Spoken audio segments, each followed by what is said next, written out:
Well, all the shit literally was going to just hit the fan. And wouldn't you know it, Frankie. And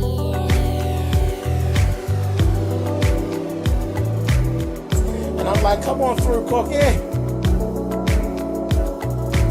want to pull my soapbox. That's basically it.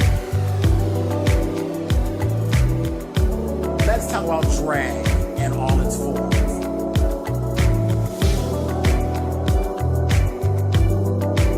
What, Cookie?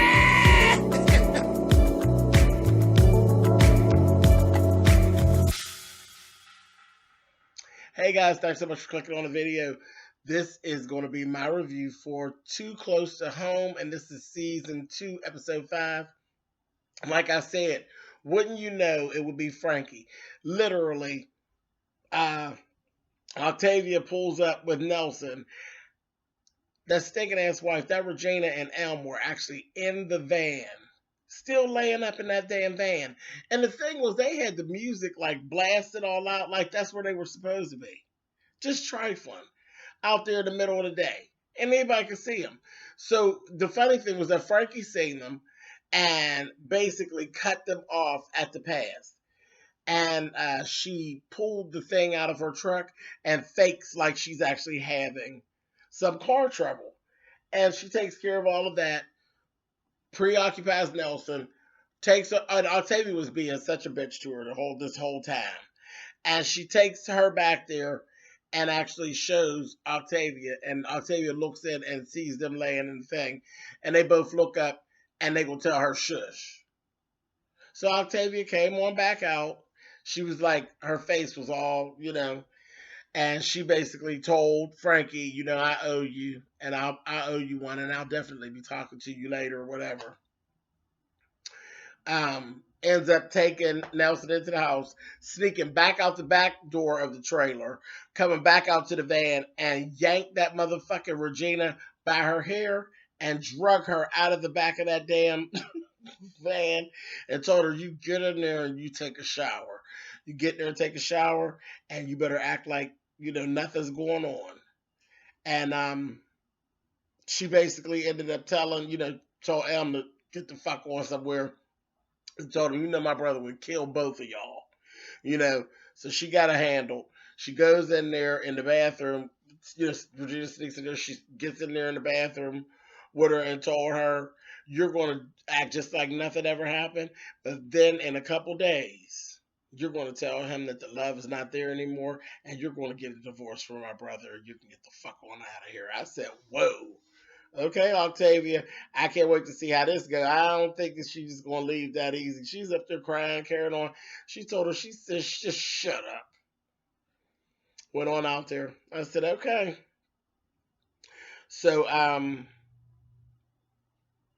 yeah, that was just a whole big old mess.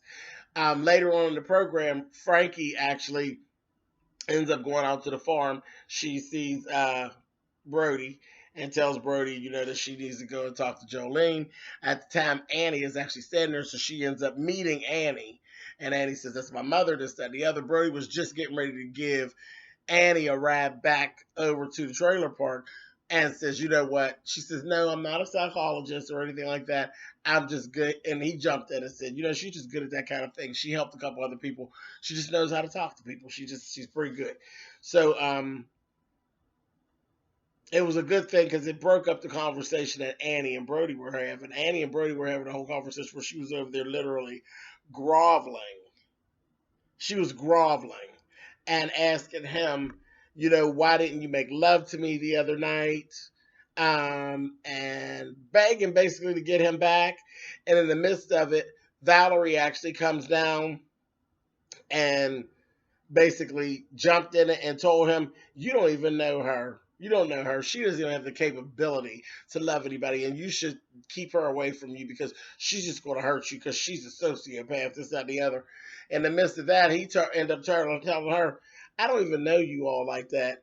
And then you, Dax, and Victor came here, and all you've done is be nasty and rude and all that kind of thing. So don't come here telling me about people that I've known all my life. And as a matter of fact, when you go find Dax, you come back and you get Victor, and all of y'all get out. I was like, oh, okay. So she told her, you told him, I'm sorry. No problem. I'm sorry. And went on by her business. So it was, she went on. It was so good that Frankie had pulled up right after that, because that conversation was just ridiculous.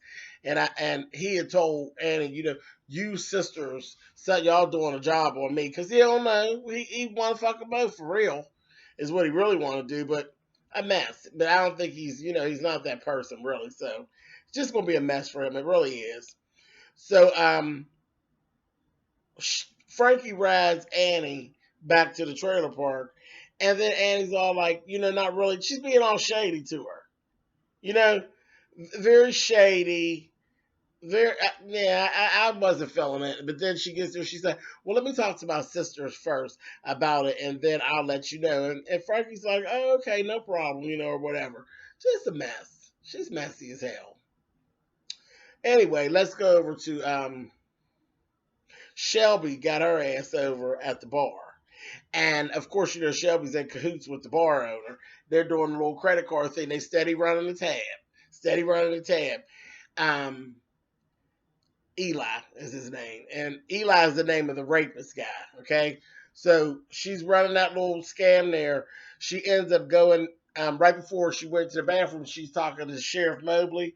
And Sheriff Mobley's like, I see you, Shelby, and I know what you're doing. And you gonna make me lock your ass up, Shelby. And she gonna say, oh, if I don't lock you up first for drinking and driving, Sheriff Mobley. He gonna say, I don't drink and drive, Shelby. I drink before I drive. And went on out that damn door. I said, oh, simple. So then Shelby goes into the bathroom, and she's in the woman's bathroom. That motherfucking Eli is in there. And he literally, you can see the hole that he has over. Shelby, she's a basic crackhead and a whore. But he has this hold on her. When he stepped from around that bed and go say, Shelby, yeah, you still looking good. Just that thing and the other. It literally stopped her. Her face just went like she saw Jason Voorhees, child. And she got the crying and carried on after he walked out of there. But he did. And the thing is, he don't want you. He don't want Shelby. He is a pedophile. He's a stone cold pedophile. He loves to prey on younger women. He has no interest in Shelby at all. Too damn old now. You're old and you used up. But he's a freak, and he literally, I felt like he gets off on that power that he literally ripped from those three girls in the molestation, and whatnot. And it's horrible, the hold that he actually has. It's sad to watch. But yeah, a mess. Anyway, so Valerie ends up finding Dax there at the hotel. They go back and forth.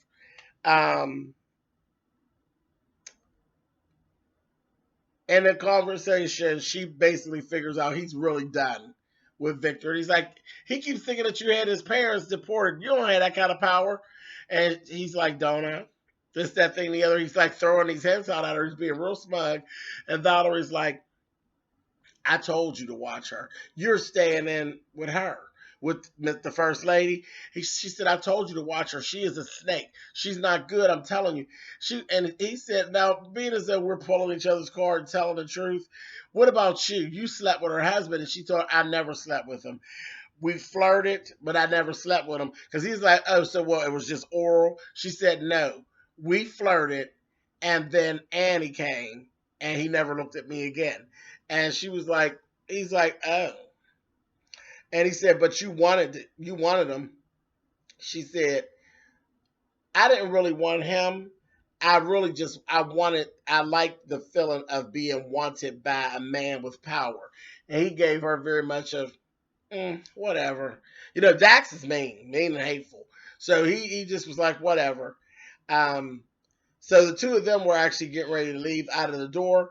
And while all this is going on, JB has been all around town and literally got three of his friends together, and they're all planning on killing Dax Or really, I don't know if they really wanted to kill him. No, he wanted to kill Dax. He wanted to kill him because Dax beat his motherfucking ass. His face is all scarred up and shit.